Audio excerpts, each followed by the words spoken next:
আমরা একটা রাইডার গাড়ি বিক্রি করলাম, অনেক দূর থেকে ভাই বাজারে আসছে। কি খবর ভাই? ভাই আলহামদুলিল্লাহ, আপনি ভালো আছেন? জি তো আলহামদুলিল্লাহ। ভাই কি গাড়ি নিলেন? ভাই গাড়ি তো নিয়েছি, ছোট গাড়ি, রাইডার গাড়ি। আমরা আসছি বরিশাল থেকে। তাই নাকি?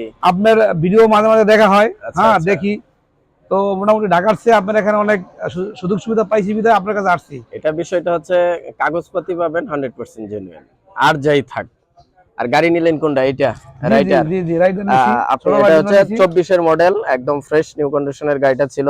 জি আমি আপনারে যখন আসছিলেন জি জি বা আসবেন রওনা করছিলেন, তখন কিন্তু আমি বলছিলাম যে একটা দাগ আছে। জি জি দাগটা কেমন পাইলেন? না না, ওটা যা বলছেন ওটা নাথিং বিষয়, ওটা কোনো বিষয় না। ওটা কোনো বিষয়ই না, নাথিং বিষয়, ওটা কোনো। আমি তো বারবার কইছি এই যে একটা ছোট্ট দাগ আছে, মানে অনেক দূর থেকে আসবেন, এই জন্য যাতে আবার অপছন্দ হয়।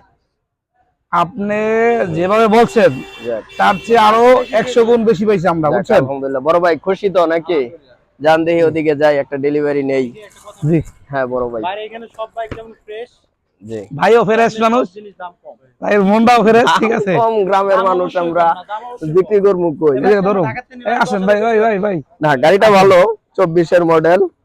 জি তো বড় ভাই এত দূর থেকে যে আসলেন, টেনশন লাগলো না যে না। কই যাইতেছি? কোনো টেনশন নাই, কারণ ভালো লোকের কাছে আসতেছি, টেনশন কিসের? না এরপরও তো আছে কাগজপত্র দেয় কিনা, এই সেই নাম ট্রান্সফারের লেগে রেখে ভাই গেলেন। সবচেয়ে বড় কথা হচ্ছে, আমি যদি নিজের মন ভালো থাকে তাহলে ভালো মানুষের লাগে দেখা হয়। যেমন আপনার মতো একটা ভালো লোক পাইছি, আগে পিছিয়ে কথা হইছে, তারপর আসছি, কোনো সমস্যা নাই। যাক ধন্যবাদ। 24 এর মডেল, একবারে অল্প কিলো চলা ছিল গাড়িটা, 1,25,000 টাকায় সেল হয়ে গেল। বড় ভাই, কেউ গাড়ি ক্রয় বিক্রয় করলে যেহেতু দূর থেকে আসছেন, আমাদেরকে সহযোগিতা করেন। হ্যাঁ হ্যাঁ জি অবশ্যই অবশ্যই আসবে, 100% আসবে। দেওঘর বাজার মেইন রোড ফুলবাড়িয়া ময়মনসিংহ। ময়মনসিংহ হাট, ঠিক। ধন্যবাদ।